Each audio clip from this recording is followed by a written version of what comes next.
first pie of the season. It's a spicy boy. Summertime.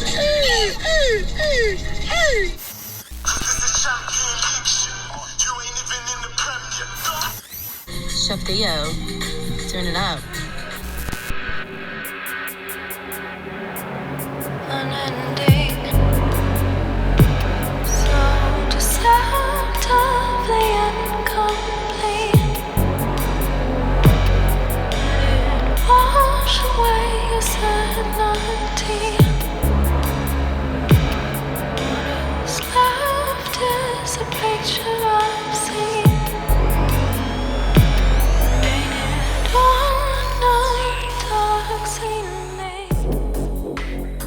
I always had this more abstract view and interest in things in life because of her, and I think maybe that comes out in Khiva when she's up on stage and in her music, because I always knew that about her, that she was unique and artistic and creative in ways that other people aren't.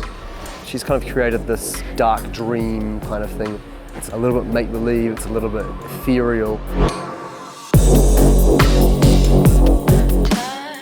I don't think her sound is restricted just to dubstep either. She could go in any direction with it because it resonates with people. You know, the mood is that kind of more soulful and darker tip, and a lot of people need that kind of music in their life. There's a lot of happy, cheesy music in the world, but there's not much like really well-written, deeper kind of sadder stuff. Not sad, but melancholy. Like, melancholy, yeah, and like that resonates with people, and I think that can go in any direction as far as genre.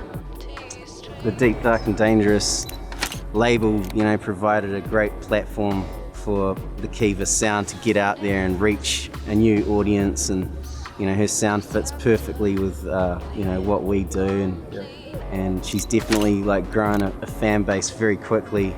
She's got a whole concept that she's really, you can tell she's thought about it. She's not just like, I'm going to be a DJ and play music and see how I evolve. It's more like, I've got this very particular concept that I'm about, and that's the direction I'm going, and no one's getting in the way.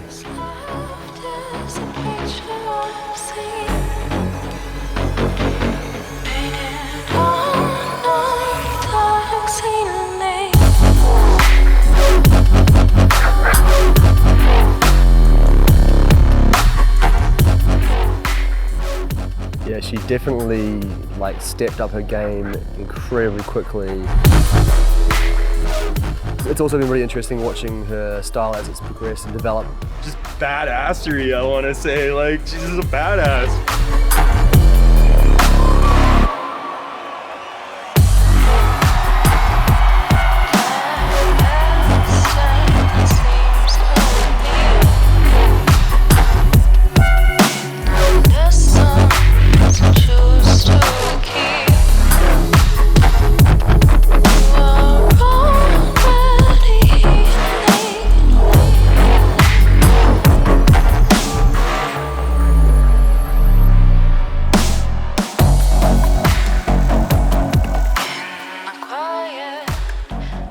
I want to send a message with music.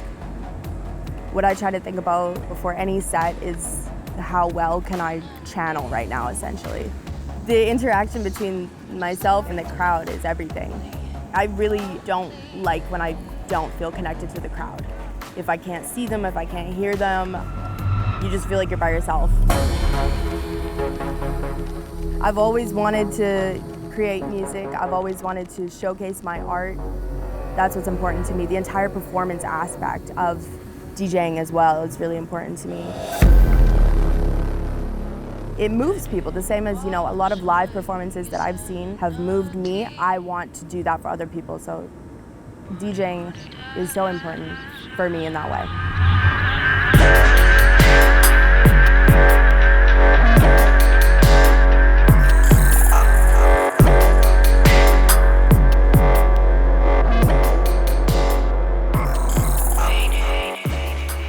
For me to play here was very much, like a dream come true. And I definitely had that feeling after, like, actually I cried. Like, I was like so overwhelmed, but I cry a lot too. But like, it was definitely one of those things that I was like, then I went to the fractal forest and just kind of like, I was like, and then I just like went to my tent and just like cried my eyes out because I was so happy, you know?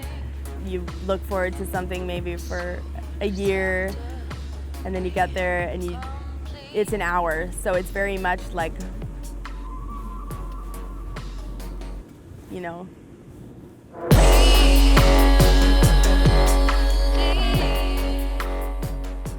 There is pressure, definitely, but at the end of the day, you can't please everyone. Sometimes I walk away from a set and I'm like, oh man, like I think I scared the hell out of those people. But some people in the crowd were digging it and vice versa, so you know, you just do what you can, but there is a bit of pressure. I think your responsibility is to hold the space for people and do what you're doing, but let people take it in how they will. Say you're DJing in a club and they're like, hey, we want you to play this sort of thing. But when you're booked as yourself, you know, and you're maybe known for the kind of music that you do, I feel like they just want to see the best side of that. They want to see the best side of what you do, and that's what I try to do every time. Such a huge part of DJing is reading the crowd and reading the environment. You're creating an atmosphere, but I feel like you really have to be true to yourself.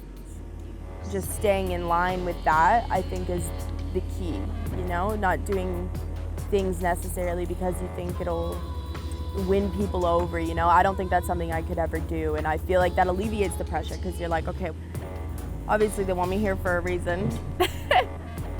It feels like family, you know, and I feel like I'm really, really appreciative of the people who support me because it takes pressure away.